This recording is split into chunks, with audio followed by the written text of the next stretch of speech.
Oke, halo teman-teman, aku Christopher, mahasiswa S2 di National Tsinghua University Taiwan. Dan di video kali ini aku mau sedikit sharing tentang pengalamanku dulu waktu mengambil ujian HSK 6, teman-teman. Nah, dulu kebetulan waktu prepare-ku nggak banyak, jadi kurang dari sebulan, aku harus sudah prepare, teman-teman. Nah, mungkin sedikit penjelasan dulu buat teman-teman yang belum tahu, ujian HSK ini kayak ujian kemampuan bahasa Mandarin ya teman-teman, yang biasanya dipakai buat syarat pendaftaran kuliah ke Cina teman-teman. Nah, mungkin sedikit cerita dulu tentang kondisi waktu persiapan ujian itu. Jadi, kenapa kok aku cuma punya waktu kurang dari sebulan? Karena waktu itu kebetulan aku daftarnya agak mepet ya teman-teman. Dia agak mepet dan cuma ada waktu kurang lebih sebulan buat siap-siap ujian HSK ini. Dan waktu itu aku juga sambil kerja full time ya teman-teman. Jadi dari jam 10 sampai jam 6 malam. Jadi ya secara waktu benar-benar terbatas teman-teman. Jadi ya syukurnya bisa lulus dari ujian HSK 6 ini. Ya mungkin aku bakal tunjukin nanti resultnya di sini. Ya meskipun nggak terlalu bagus hasilnya, tapi yang penting tetap lolos teman-teman. Dan aku bersyukur banget karena aku ya waktu prepare-ku juga nggak banyak teman-teman, cuma hitungan minggu aja. Oke, nah sekarang mungkin aku langsung sharing cara prepare-ku ya teman-teman. Jadi pertama dari vocabulary teman-teman. Nah, vocabulary ini atau kosakata itu aku nggak pakai cara tradisional ya teman-teman, kayak beli buku kemudian dibaca gitu, aku nggak teman-teman. Jadi aku belajar dari YouTube teman-teman. Jadi ada satu channel YouTube itu dia membahas kosakata HSK 6 teman-teman, satu persatu. Dan dia juga menyediakan contoh kalimat dari tiap katanya teman-teman. Jadi misalnya ada satu kata Mandarin, dia bakal kasih penjelasan contoh kalimatnya. Ini aku bakal cantumin untuk link channelnya di bawah ya teman-teman. Dan menurutku itu benar-benar membantu banget teman-teman, karena kita bisa lebih paham cara penggunaan dari tiap kata HSK 6 teman-teman. Jadi nggak sekedar hafalan mati ya, tapi kita benar-benar bisa tahu gimana cara pakai kata per katanya teman-teman. Nah itu untuk vocab, jadi aku tonton semua videonya dari si channel ini yang membahas tentang kosakata HSK 6. Nah kemudian yang kedua, aku nggak buang waktu, aku langsung download mock test teman-teman, atau soal ujian yang tahun sebelumnya. Itu di internet ada banyak. Nah, jadi aku download kurang lebih 4-5 mock test teman-teman, mock test yang berbeda. Dan aku mulai kerjain satu persatu. Dan tiap kerjain itu aku bakal pakai timer teman-teman. Jadi biar disimulasikan semirip mungkin dengan kondisi ujian yang sebenarnya. Nah ini penting banget teman-teman, pakai timer. Supaya nanti kalau kita di ujian sebenarnya, kita sudah terbiasa pakai limit, pakai waktu teman-teman. Jadi pas kita latihan juga kita nggak terlalu nyantai mengerjakannya. Nah, lalu yang ketiga yang aku lakukan, itu aku lakukan evaluasi teman-teman. Jadi setelah setiap mengerjakan satu mock test, setiap selesai mengerjakan, aku bakal cek salah berapa, benar berapa, dan bakal aku kasih nilai. Aku bakal nilai diriku sendiri teman-teman. Dan nggak cuma ngasih nilai, aku bakal analisa tiap kesalahanku.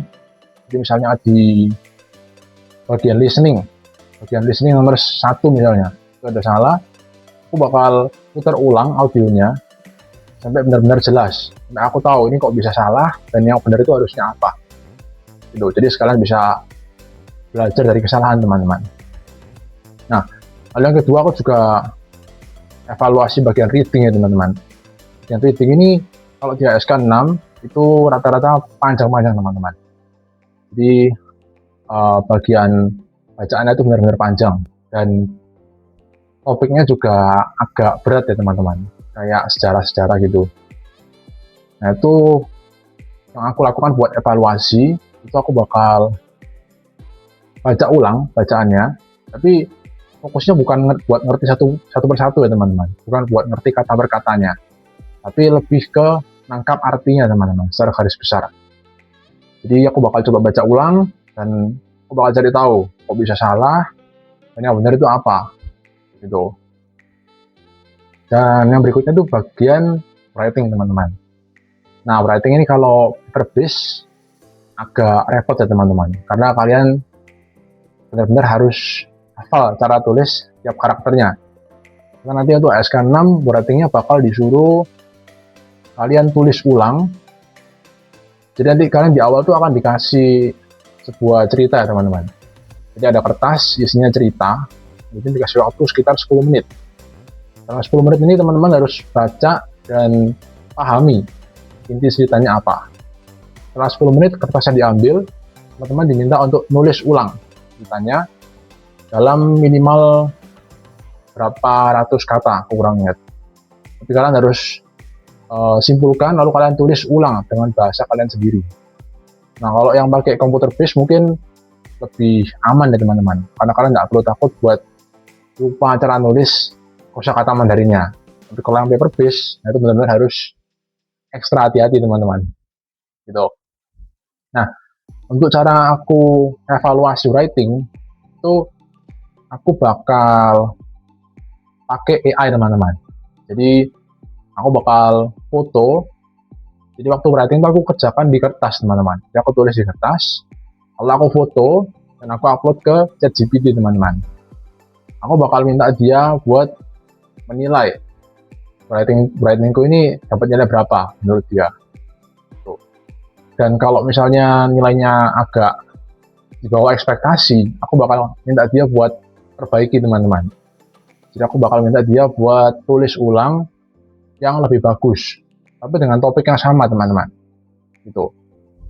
Jadi dari tulisan ulangnya si ChatGPT, aku bakal belajar cara yang lebih bener buat nulis writingnya itu kayak gimana. Gitu. Ya itu untuk evaluasinya ya teman-teman. Lalu yang keempat, yang gak kalah penting itu manajemen waktu teman-teman. Karena seperti yang aku bilang di awal ya, aku cuma punya waktu beberapa minggu aja. Jadi waktuku benar-benar gak banyak teman-teman. Jadi ya waktu-waktu kayak pagi bangun tidur, lalu pulang kerja, itu benar-benar aku manfaatin buat nyicil kerjakan mock test teman-teman. Gitu. Nah mungkin teman-teman kan ada yang bingung ya, karena kalau ujian HSK full, jadi dari bagian listening, writing, dan reading itu bakal makan waktu 1 jam lebih teman-teman.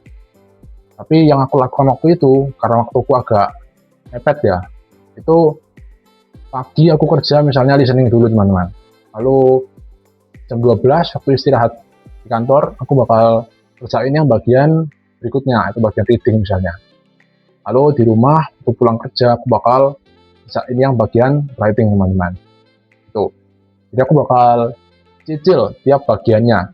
Ya kurang lebih segitu aja untuk pengalamanku waktu ujian SK6 dulu, dan apa aja yang aku lakuin buat prepare dalam waktu kurang dari sebulan teman-teman, dan puji Tuhan bisa lolos dari ujian SK6 ini. Semoga sharingku ini bisa bermanfaat buat teman-teman. Kalau ada yang bingung bisa tanyakan aja di kolom komentar di bawah teman-teman.